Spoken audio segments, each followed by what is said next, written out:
Welcome back, dear student. Today we will study P.B. Shelley's Ode to West Wind, Stanza 2 and 3. In previous class, we have studied about P.B. Shelley, about the introduction of the poem and the stanza first.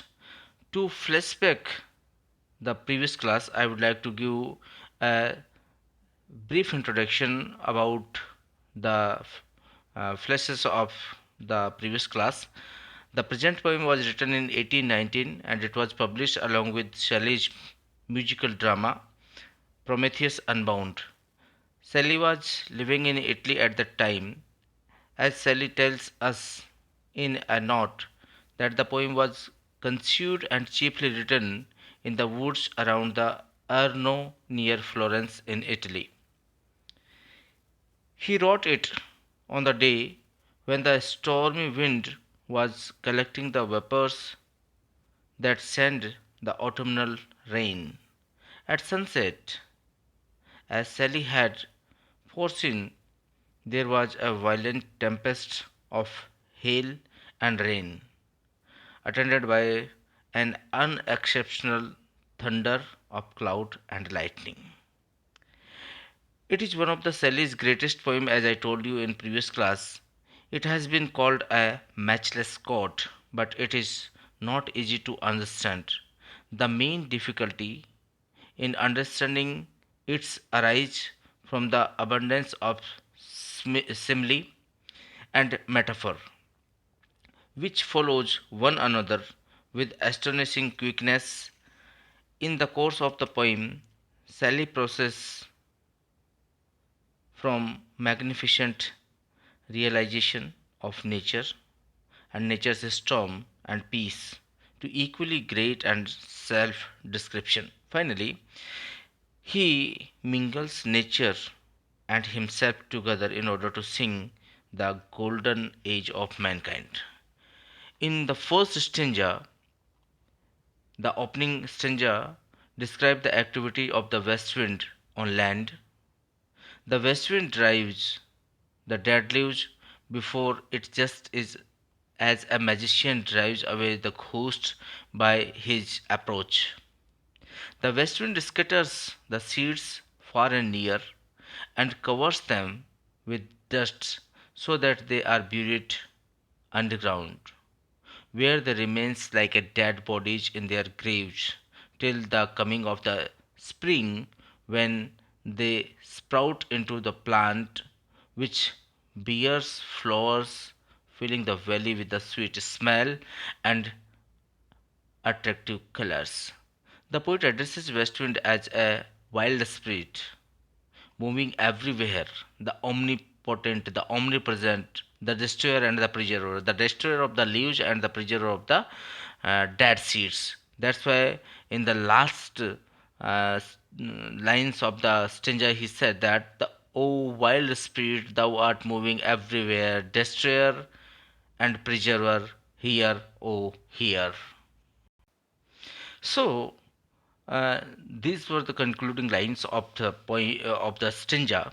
In the next stanza, the lines which start from "Thou on whose stream." So the second stanza describes the activities of the west wind in air. The west wind carries on its surface loose clouds, which seems to have fallen from the sky just as withered leaves fall from the branches of the trees in the autumn. The clouds floating on the surface of the west wind are messengers of the rain and lightning. The locks of the approaching the storm are spread on the airy surface of the west wind like the bright hair uplifted from the head of the frenzied bacchant. Furthermore, the west wind is a dirge of the dying year of for which the closing night will be the dome of the big tomb vaulted with all the aggregated strength of west wind, as seen in rain, lightning, and hailstorm. The poet calls upon the west wind to listen him.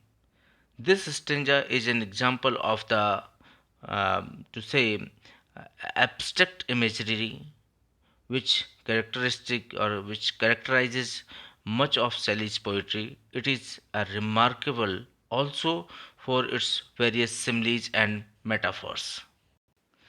So, dear students, directly come on the text. Now, I will start right now to read. I will read this text, the complete stanza. After then, we will discuss or study in detail. So, thou, on whose stream mid the steep sky's commotion, loose clouds like earth decaying leaves are said, shook from the tangled bow of heaven ocean, angels of rain and lightning there are sprayed on the blue surface of thine airy surge like the bright hair uplifted from the head of some fiery minant, even from the dim verge of the horizon to the zenith height. The locks of the approaching storm, thou dirge of the dying years, to which this closing night will be the dome of the vast sculpture, vaulted with all thy congregated might of vapors from those solid atmosphere, black rain, fire, hail will burst here, oh here. So this is the complete uh, text of the stanza second. So now I would like to give the meaning of the difficult words over here. Thou, thou means it is personified west wind. So thou is used for west wind. Stream, the surface. Steepy, very high. Commotion, to say the unrest or to say some sort of panic, to say the hustle and bustle. Luge, again, luge here is the word use of simile. Luge clouds are here compared with the hairs of the first minant. And the next one is shade. Shade means the colors, the different shade of colors. Shook, it is to say um, shook, that is shaken, to move. Tangled, interlocked, to say mingled, mixtures, both the branches. Heaven, very high in the sky. Ocean, very deep. Angels, the messengers. And the next one is the difficult word, I think, and that is the next one is some fire seminant. Here is word, the fire seminant is used for some sort of the जिसको अपन हिंदी में अगर call करें तो राक्षसी जिसको call कर सकते हैं, और टू से it is follower of the god of wine, to say the female follower of the female follower of god of wine. Zenith, the highest point of the sky. uh, then it is to say the difficult next word is, I think it is dirge, the funeral song. And I think uh, sepulchre, that is the burial place, the graves. And vaulted, the dome, the to say the vaulted roof of the tomb. Congregated, the collected strength. Vapors, the clouds. Solid, the heavy with the clouds, that is to say the hailstorm type of scenario. The fire, here is the tingling. the lightning, um, hail to say the icy burst to say the thunderstorm. So this is the um, complete text of the stanza. Second, so student, I am again along with you to study line to line. So be attentive. Look at thou. Look at thou whose stream mid the steep sky commotion, thou, O west wind, whose stream, whose surface, that is mid steep, very high the commotion, all the way there is some sort of to say the movement. So, O west wind, we are here. Imagine that there is a vast tree whose roots are in the ocean. Hmm, whose branches are up into the sky. Hmm. So, from branches of the tree to say are fall in the loose of the clouds in which the sky, eh, loose clouds like earth decaying leaves are set, and now right now they are losing their shades as if the tree leave its leaves shook from the tangled boughs of the heaven and ocean, and they are mixing, they are interlocked into the these clouds are falling from the surface of the west wind. And west wind just rotten leaves from a tree fallen on the earth below. Further, these clouds fall, then there is unrest, or to say the tumult in the high of the sky. That is when the stormy conditions develop in the sky.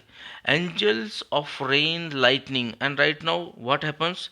The angels to say there is these clouds are the messenger of the rain and lightning. The angel of the rain and lightning there are spread, so the clouds are spreading all the way for to say these are the messenger, the clouds are the messenger of the rain and lightning. The picture of the cloud is followed by the picture of approaching the storm. Or here on the blue surface of thy airy surge, the swiftest wind in the sky.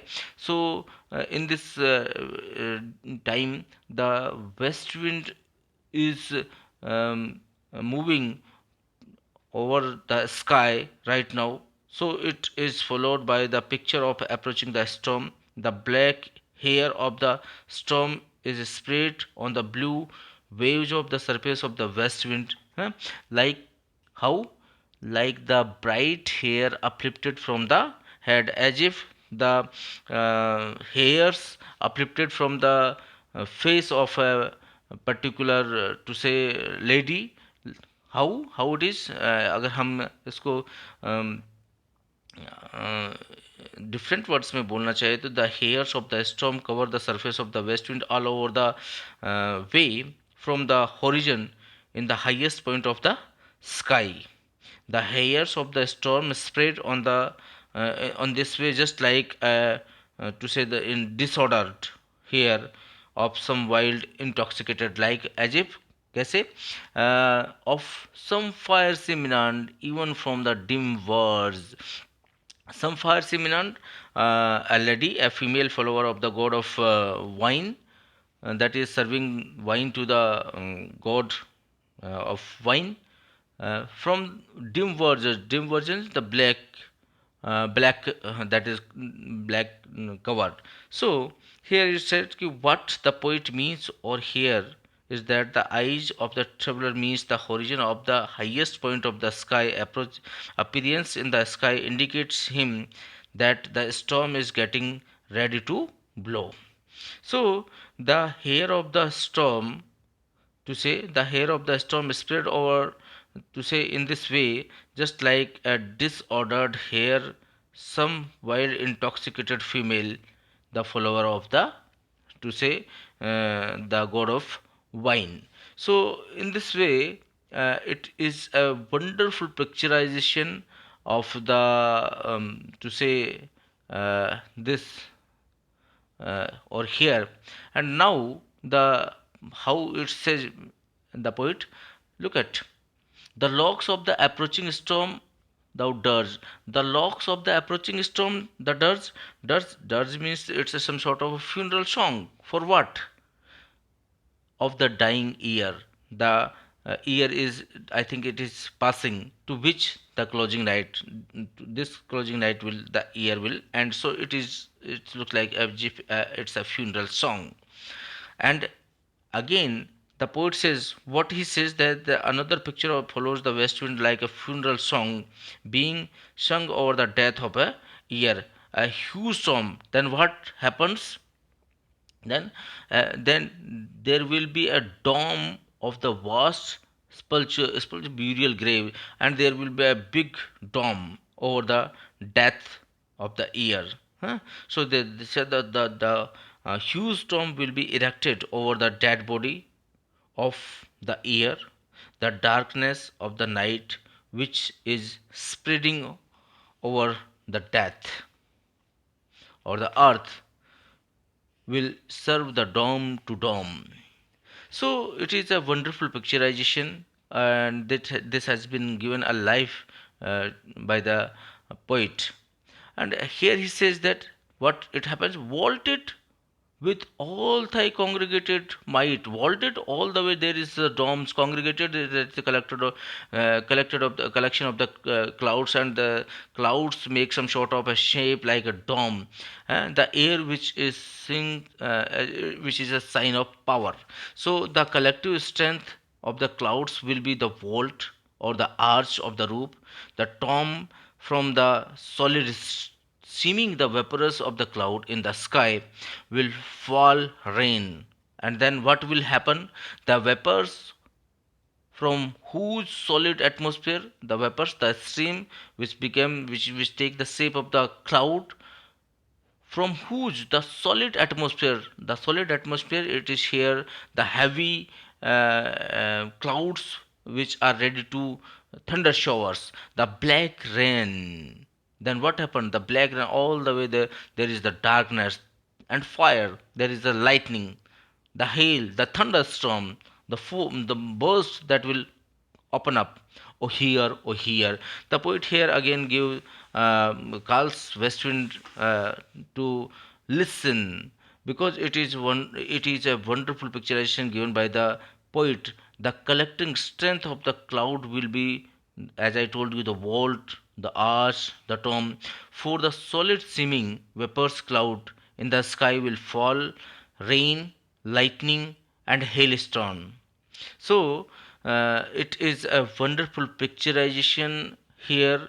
The power of the west wind have been shown here in the to say in the sky, or to say in the air. And this is uh,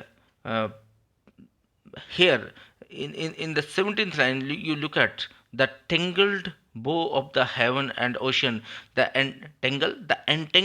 mixing of the branches of the trees which roots are in the ocean, whose branches up goes up into the sky. And likewise in the 18th line you will see, what there is. It is angels of the rain and lightning. Here the clouds are being personified as if the messenger of which announce the coming of the rain, lightning, and thunderstorms. In the 16th line, the loose clouds here, the another simile. There is a simile in the 16th line. The loose clouds are here. This is the loose. Yes, this is the loose clouds, which is here the another use of simile. Every loose cloud compared to the rotten leaf which fall from the trees down on the ground. Erasers, again the different simile is used over here. Erasers, the waves of the air. Minand, again the fire minand, the bucket, female follower of the Bacchus, who is an ancient mythology, was the god of wine. Bacchus was always drunken and traveled at the head of a procession consisting intoxicated men and women who are in the flowers of the Bacchus. Again, the zenith light, or here, the highest point of the sky. So, in this way, there is a lot of use of similes. Uh, and the voltage with all the congregated in the 26th line, you can see this is where he says that all the clouds are collectively will serve as an arched roof of the tomb which will erected over the dead bodies of the year. So in this way, if you note down, the whole of the scene of the stanza illustrates the abstract quality of Shelley's poetry. All the pictures of the stranger are vague and hazy. So it is the wonderful picturization of the poet in this stanza. In the third stanza, if you come on the third stanza, here Shelley representing the effects of west wind on the water. Earlier, in the previous stanza, we studied the powers or the impact of west wind over the sky, and now here the poet in the third stanza describing the powers of to say west wind in the um, water, the effect of the west wind on water. The west wind awakens from sleep the blue Mediterranean Sea, which was dreaming of old places of towers which once stood on the shores. When the west wind blows on the Atlantic, the waves rise on the both sides of the to prepare the short passage for west wind far below. The plants growing at the bottom of the ocean tremble with fear and shed their leaves. The stranger is remarkable in vivid imagery. And the Atlantic, the here Atlantic is personified. The phenomenon allude in the line 36 to 42. You can see or hear is well known to the naturalist. In a note, Sally pointed out that vegetation at the bottom of the sea, of river and lakes sympathizes with that of the land, and the change of seasons in the consequently influenced by the west wind, which announce that is change. So come on the text, I am going to read line to line over here, and then we will um, uh, point out the difficult words after that. So come on, I am reading the text.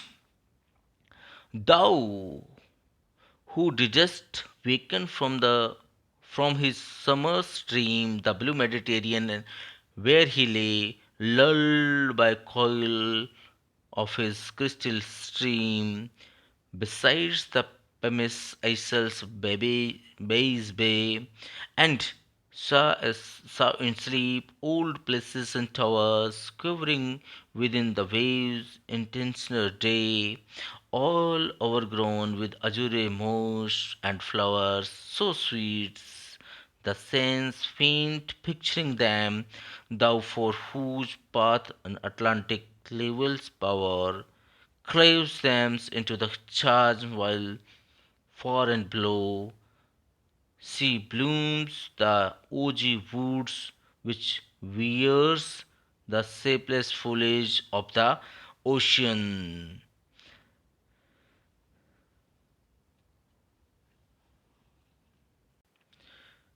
No, thy voice and suddenly grow grey with fears and trembles and despoil themselves, O here.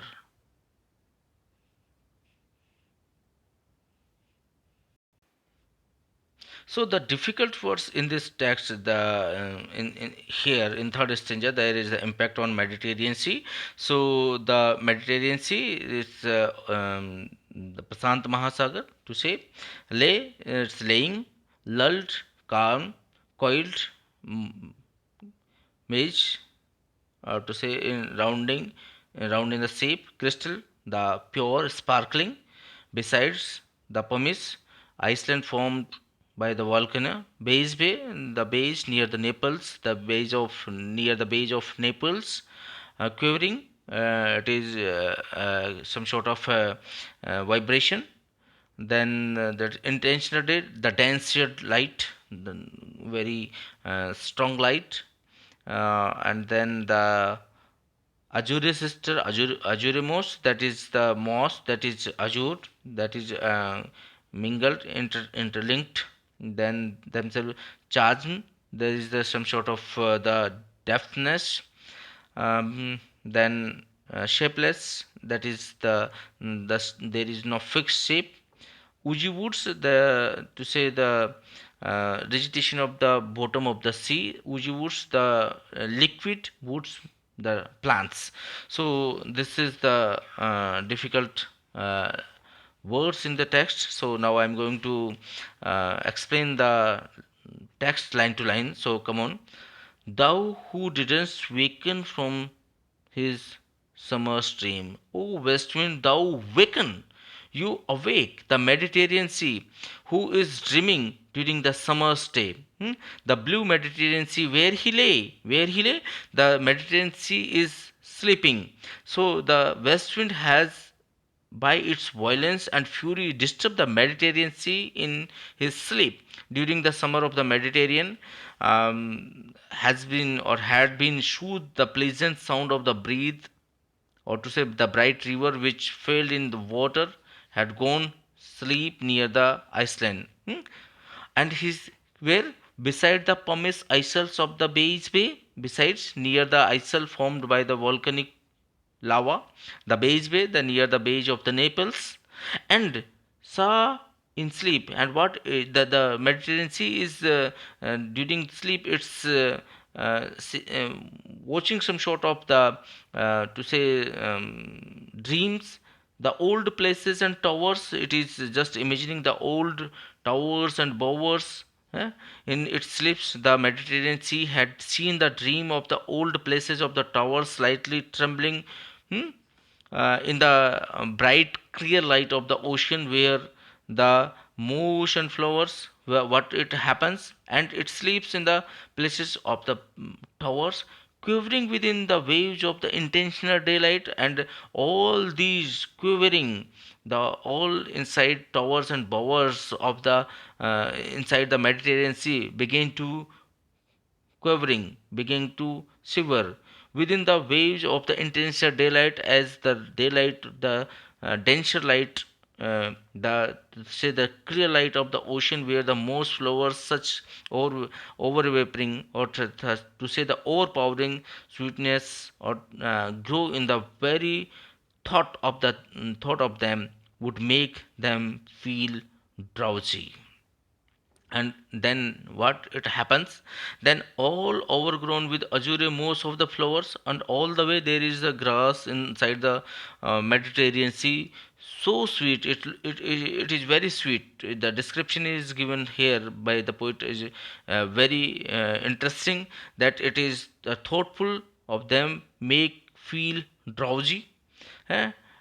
The sense of faint picturing them, the sense which has been given over here, that is picturing the picture, the imagination created by the poet. Thou far whose path Atlantic level powers, and all the way your power can be seen inside the Atlantic Sea, its power, or to say the water thrown into the stage of agitation. Waves rise one side and waves rise on other side. Between these waves the hollows are produced. In this way there is some sort of the waves clap themselves make a path for the west wind into the charge, into the depth of the while far and below, there and here, one side to another side, the sea blooms all the way, sea blooms up all the way, the sea looks like as if it is blooming. And Uji woods which wear, as the Uji woods know that the west wind is coming, they begin to sewer near in the bottom of the Mediterranean Sea. The shapeless foliage of the ocean, no, and right now the shapeless, the between these waves, the hollow are produced before the west wind. The surface of the Atlantic was level, but now it is, or to say now it would seem the Atlantic has cut the path on the surface for the west wind. It is a power over it. It is passing over it. There are a lot of plants growing inside the bottom of the ocean. These plants are wet, but they have no some sort of same the there is no some sort of to say the clear shape. They are shapeless. They are foliages inside the ocean. When the west wind begins to blow its Atlantic path, then what it happens, the plants became aware the arrival of it. The voice suddenly grew grey with fear, as they knew the west wind is coming.